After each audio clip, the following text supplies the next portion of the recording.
Hey everyone, welcome to the show. Imagine, like, a senator's son gunned down right there on a public train. Seems random, right? Yo, totally. But it spirals out, like, way beyond that into this tangled web of, like, political stuff, people wanting revenge. Oh, yeah. And you've got the Secret Service freaking out, like, about an assassination Oh, attempt, yeah. all because of this one gunshot. Totally. And it's a thriller, right? So much suspense, action, and politics all mixed in. Exactly. If that sounds like something you'd be into, hit that like button and subscribe. We'll be doing more deep dives like this. Definitely. Today we're cracking open another try. That's the book by Gene Koon. Oh, yeah. Good one. And you can find the link down in the description if you want to check it out on Amazon. This book, it's not just a fast-paced story. Right. It really makes you think about like loyalty, betrayal, right and wrong, Right. and how one like violent event can just expose all these hidden things. Totally. It's like everyone's got a secret agenda. Yeah, exactly. So let's jump in. The whole thing kicks off with this the shooting. Right. Senator Beemer's son, Lawrence, gets shot. Yeah, and it's on the Am-Ax Red Line in Right. Portland. Right, right. And what makes it even crazier is that Senator Beemer, he was on that train too. They were heading to one of his campaign rallies. Oh, wow. So right away you're thinking like, who was the real target? Exactly. Was it Lawrence or were they after the senator all along? Yeah, yeah. And the author, Gene Koon, he sets up this like really vivid scene. Before the shooting happens, you see all these different people on the train. Oh, yeah, totally. Like a snapshot of everyday life, right? Yeah, yeah. Like you've got, people in suits probably on their way to work, maybe some tourists checking out the city. Right, right. And I remember there were these two construction workers described as like really rugged guys. Yeah, they were wearing those yellow vests and hard hats. Yeah. Those guys stick with you. They do, they do. And then there were like these two guys totally engrossed in their video game. Oh, yeah, like oblivious to the world around them. Yeah, yeah. And then there's this young mom struggling to keep her toddlers under control. Oh, man, I could relate to that. And this man that Senator Beemer later just calls Mr. Brown. Just like another face in the crowd. Right, blends right in until things go down. Yeah, it's like a normal Tuesday morning commute until boom, Exactly. it all changes. So the train gets to the Rose Quarter station, some passengers get off, Right. creates a little more space, maybe a false sense of security. Yeah, yeah, like a moment of calm before the storm. And we get this like very detailed description of Senator Beemer. He's dressed kind of like tailored but casual. He's got this blue open collar shirt, jeans, Chelsea boots. Oh, yeah, and those Tom Ford glasses. Yeah. He's stylish, but still approachable. Yeah, yeah. And Lawrence is there with him too, not just his son, but also his campaign manager. Right. Shows how close they were, working together. Exactly. And Koon throws in this flashback to when the Beemer family used to go sailing on their boat, the Robin Bell. Oh, yeah, I remember that part. It's this happy memory, right? The whole family together. Senator Beemer, his wife Janet, Lawrence, and their daughter Elizabeth. Right, right. It's like a glimpse into their life before everything changed. Before Janet died and Elizabeth drifted away. Yeah, it adds this like layer of sadness, to everything that's happening. Totally. It reminds you that Beemer's not just a politician. He's a father who's already lost so much. Exactly. And then the train passes through this part of Portland that's, not so well off. Yeah, it's a stark contrast to Beemer's world. Like a reminder of the different realities people live in, even in the same city. Right, right. And then during the shooting, there's this moment where a bicyclist tries to intervene. Oh, yeah. But then one of those construction workers stops him. The guys with the hard hats. Right, right. And it's like, was that to help? Or was he trying to shut the guy up? Yeah, you don't know what to think. It makes you question everyone's motives. Yeah, exactly. It's like, is everyone a suspect? Yeah, totally. And then you have Gina Hernandez. She's the Meg X driver. Right. She's amazing. She keeps the doors open so passengers can escape Yeah. and calls 911 immediately. Wow, she's like a hero. Yeah, she totally is. Her quick thinking probably saved lives. Yeah, yeah. The train finally stops near Pioneer Courthouse Square. Right, where that crowd was waiting for Beemer's rally. Right, but instead of a politician, they get like a crime scene. Yeah, it's chaotic. And then Sergeant Baranski and Officer Allen, they show up, Yeah. and the train's empty. Everyone's gone. It's like eerie. Totally. And then this guy, Garris Kelley, he just appears. Oh, yeah. He's like this imposing guy Yeah. in a dark blue suit and a green polo shirt. Right. He takes charge immediately, figures out what's going on, identifies Lawrence Beemer. It's like, who is this guy? Yeah. Yeah. He doesn't seem like a cop or anything. No, not at all. He tells Baranski to tell Beemer's staff that he's taking the senator to the Expedition Hotel, to Suite 1217. Oh, okay. But then he says, specifically, don't come there. That's weird. It is. Like, Yeah. he doesn't want anyone to know where they are. Yeah. Yeah. And Beemer, he's obviously freaking out about his son. Of course. And then he says this thing to Garris. He says, "It wasn't me, Garris." And he's talking about telling the president about someone named Trevano. Oh, yeah. That line. It's so loaded. Like, there's this whole backstory there. Yeah, it's like Beemer's afraid of something. Totally. Like, Garris suspects him of betraying the president or something. Yeah. It's like, what happened with Trevano? Right. We don't know yet. But it's clearly a big deal. And then there's this woman, Cherry. Yeah, she's watching everything that's happening at the train. Right. And then she talks to Diane. Yeah, and Diane's complaining that Garris taking Beemer to the hotel messed up their plans. So they had something else in mind. Exactly. Cherry immediately sees Garris as a problem. Right. And she figures out that he probably thinks the shooter's still at the hotel. Which is true. Wow, she's like smart. Yeah, very sharp. So Garris, he gets Beemer to a room at the hotel. Right. And he gets the doorman, Dante, to help him. Okay. And there's this weird moment with Marty. He's a chef at the hotel. Oh, yeah. He seems to be trying to slow Garris down. Like, he's stalling him for some reason. Like, why would a chef care? Right. It's suspicious. Yeah. Like, maybe he's working for someone else. Yeah.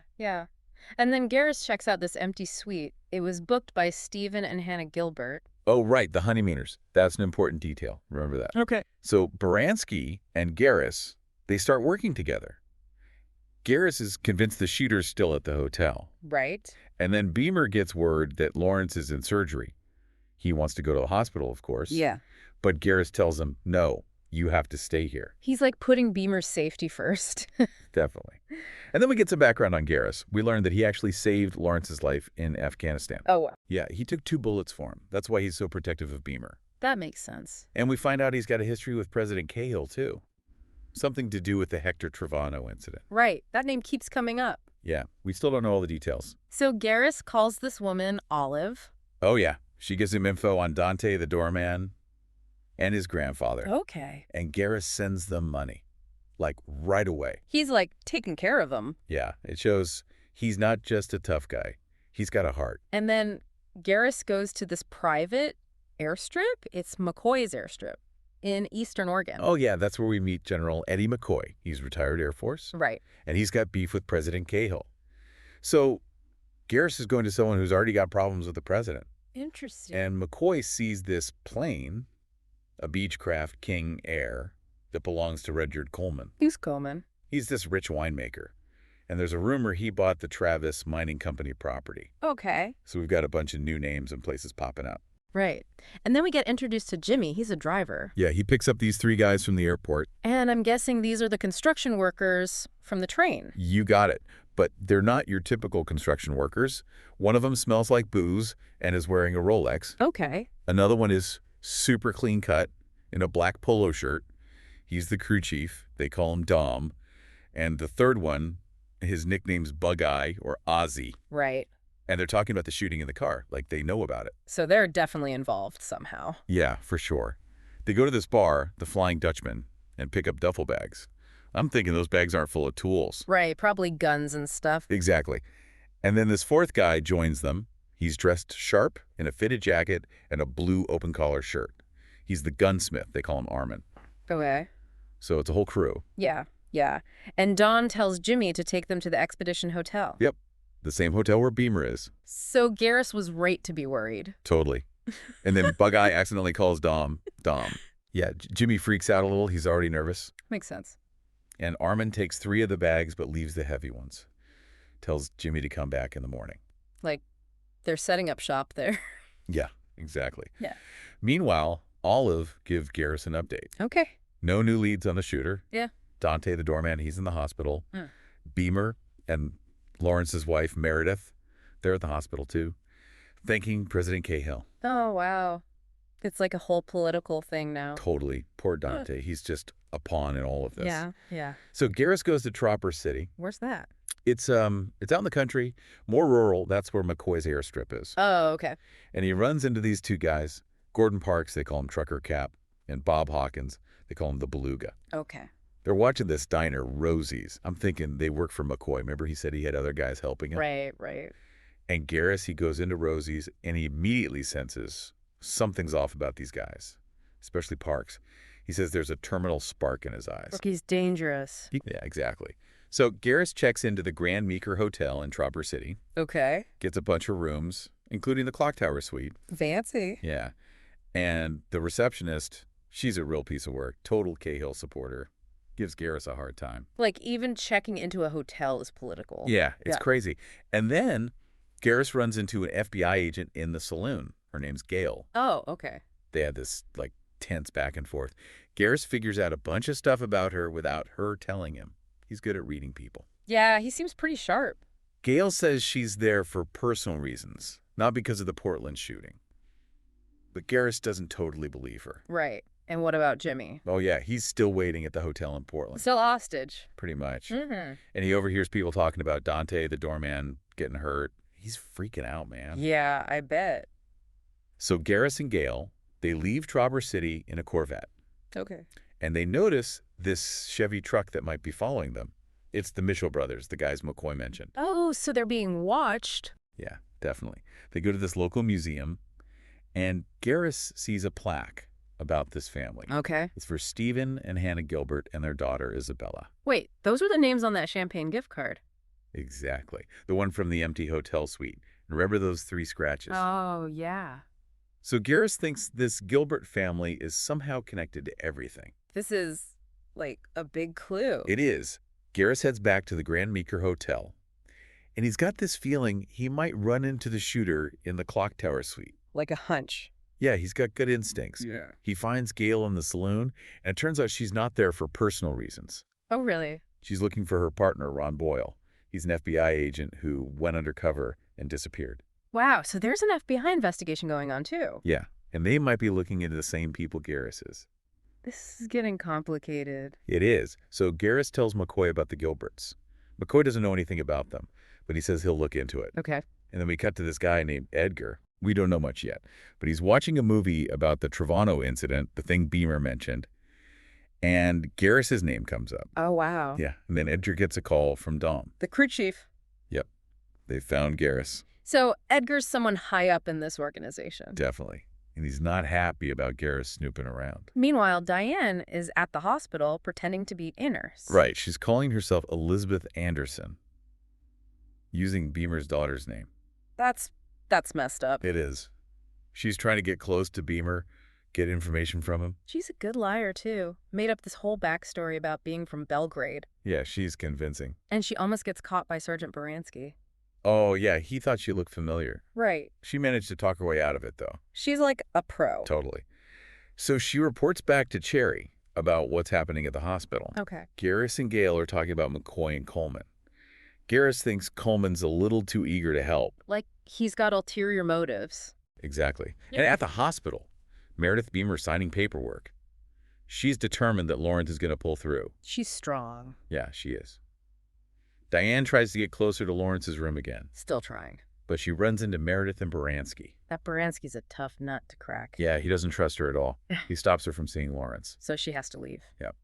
Back to square one. Garris asks McCoy about Ron Boyle's investigation. The missing FBI agent. Yeah. McCoy confirms that Boyle was asking about a militia group, and he mentions the Mitchell brothers and their drones. The same guys Coleman mentioned? Yep. So there are definitely connections there. And McCoy jokes about his own activities looking suspicious. Like he knows people are watching him. Totally. Then Garris asks about Coleman's shooting range, Oh, and he shows his gun, a Beretta. Parks mentions he has a Glock 18. oh, that's not good. Yeah, it feels like things could get violent. And Garris asks about the cook at Coleman's ranch, Ella. Right, he's paying attention to everyone. So Garris, Hawkins, and Parks go to this old barn on the Trevis Mining Company property. To check out the shooting range. Yeah, I think so. Yeah. Meanwhile, Gail takes the Beluga to Coleman's vineyard, Okay. and the Beluga spots a car from Portland. thinks it might be connected to their enemies. So Cherry's crew might have people in Portland, too. Yeah, they're spreading out. Yeah. Then we go back to the hospital. Garris visits Lawrence's suite. Liz Beemer and Meredith are there. Oh, no. Yeah, Liz tells Garris that Lawrence died. Oh, man. An infection, they said. But it makes you wonder if it was really natural. Yeah, like maybe someone tampered with something. Possibly. And then Garris has this confrontation with Armin at the hospital. The gunsmith. Yeah. Garris disarms him and takes his phone. That could be useful. Definitely. Diane tells Cherry that Gail might be coming their way and that Baranski recognized her. So their cover's blown. Pretty much. Yeah. And Garris is starting to think that Beemer didn't stay at the hotel entirely by choice. Like someone influenced him. Exactly. Yeah. So, Garris grabs his stuff and heads to where he thinks Cherry is. Oh. He remembers the details Liz Beemer told him about the area. Okay. He gets to Coleman's Vineyard Villa, and Ella's there. The cook. Yeah, but she's actually Coleman's personal assistant. Oh, that's weird. Yeah, it's like, what else are they hiding? She offers Garris coffee. Baby poisoned? Who knows? Meanwhile, Ozzy, Dom, and Armin are planning to kill Garris. They think it'll make Cahill look bad. They're still dragging Jimmy along with them. Yeah, poor Jimmy. Yeah. McCoy calls Garris and tells him someone messed up his drone. Oh, wow. And he says he's looking into the Gilberts, too. He's helpful. He is. Garris runs into Gail at the winery. Okay. She got a text from Ron's phone asking them to meet him. So he might still be alive. Maybe. Or someone's trying to trick him. Yeah, that's more likely. Probably. Diane and Cherry are getting ready for a fight. Dan says she's got tools. Like weapons. Yeah, definitely. And then she attacks the beluga. Oh, no. Stabs him with a dagger, then hits him with a shovel. Kills him. Brutal. Yeah, she's not messing around.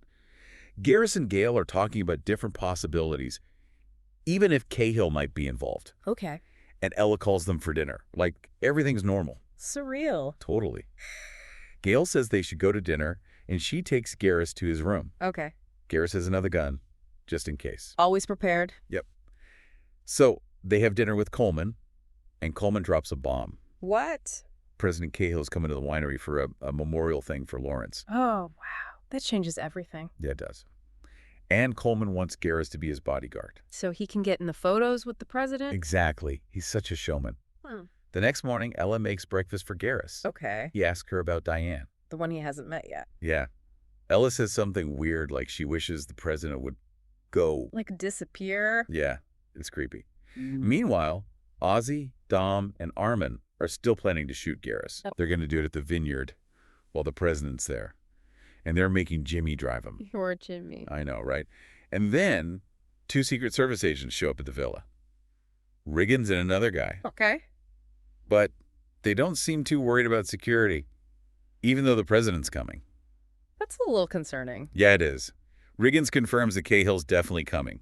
Back in Portland, Liz and Meredith are talking about Cahill's speech about Lawrence's death. Right. They're not happy about it. They think he's just using it for political gain. Yeah, I could see that. And then Cahill shows up at their suite with the First Lady, offering condolences, saying they'll find the killer. Like a whole performance? Totally. But Liz sees right through it. She knows it's all for show. Right. Beemer asks Garris to cooperate with Cahill, but Liz knows Garris is doing his own investigation. She's sharp. Yeah, she is. Then Coleman butts in, all excited about going to the memorial with Garris. So he can be seen with the president. Exactly. Liz finds out about Coleman's vintner party and rolls her eyes. Yeah. She sees right through him. Totally. So Garris checks out the security at the waterfront park. That's where the memorial's supposed to be. Okay. And he spots a bunch of places where a sniper could hide. He's worried about the lack of security. Rightfully so. Yeah. The president's motorcade arrives at the park, and it's like this huge target. Oh, man. And then Garris sees Parks in the crowd. Trucker cap. Yeah, and then he sees Cherry Mackey near the stage. They make eye contact. Oh, no. Garris realizes the rest of Cherry's crew is there too. And he remembers Hawkins, the Beluga, and Parks practicing with a sniper rifle. So the vintner party was a distraction. Yeah, it was all a setup. The real target is the president, but at the villa, not the park. Where there's less security. Exactly. And it'd be way easier to escape from the villa. So Garris figures out that Ron Boyle and the Beluga were tricked. They thought they were infiltrating a militia, but they were just pawns in Cherry's game. Yeah, they were played. Yeah. And Ozzy's getting impatient. He wants to go after Garris. Yeah. But Dom tells him to wait. Hawkins gives Garris a signal to move, like he's helping him. Parks is still making fun of the CIA. And Diane takes Gail to where Parks is, tells her that Ron is dead. Oh, man. Parks and Hawkins try to stop Garris from comforting Gail. And then Ozzy shows up, gun out. Things are escalating quickly. Yeah, big time. So Garris leaves Gail and heads for the villa. He's got to warn the president. He thinks Coleman has no idea what's about to happen. He's probably right. Garris calls McCoy again. McCoy tells him about the Gilberts. Oh, yeah. They weren't pioneers. They were the family of this artist, and there was a mass shooting. Wow. So maybe that's the connection to all of this. Yeah, maybe someone's trying to get revenge for what happened to the Gilberts. Garris tells Riggins, the Secret Service agent, to stay with the president. He knows something's going to go down. It's like a race against time. Totally. Riggins hesitates, but he agrees. Good. And then Ella's asked to be in a photo with the president, Beemer, and the First Lady. And Garris notices she's holding her handbag really tight. Like she's protecting something. Yeah, it's suspicious. And then Gail starts shooting into the vineyard. What? She's trying to signal Garris, tell him where Cherry is. Oh, smart. Yeah.